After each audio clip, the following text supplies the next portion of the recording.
Only the covering which Christ Himself has provided can make us meet to appear in God's presence. This covering, the robe of His own righteousness, Christ will put upon every repenting, believing soul.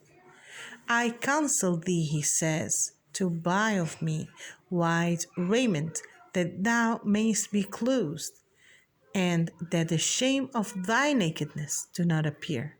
Revelation chapter 3 and verse 18.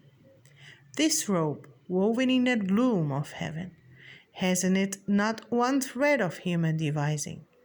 Christ in His humanity wrought out a perfect character, and this character He offers to impart to us.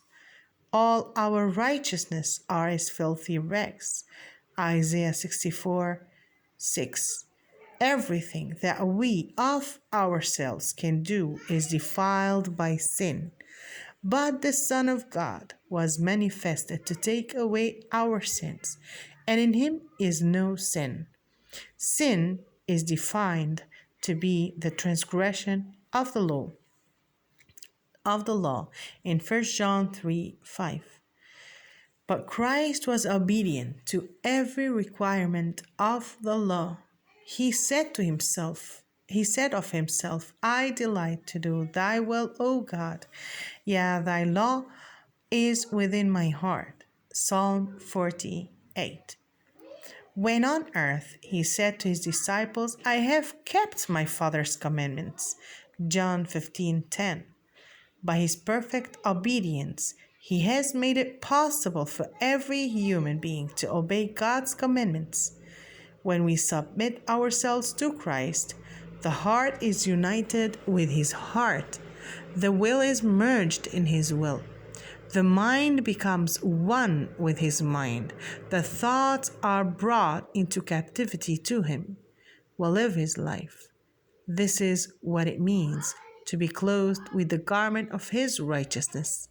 Then, as the Lord looks upon us, he sees not the fig leaf garment, not the nakedness and deformity of sin, but his own robe of righteousness, which is perfect obedience to the law of Jehovah. The guests at the marriage feast were inspected by the king. Only those were accepted who had obeyed his requirements and put on the wedding garment. So it is with the guests at the gospel feast. All must pass the scrutiny of the great king, and only those are received who have put on the robe of Christ's righteousness. Righteousness is right doing, and it is by their deeds that all will be judged.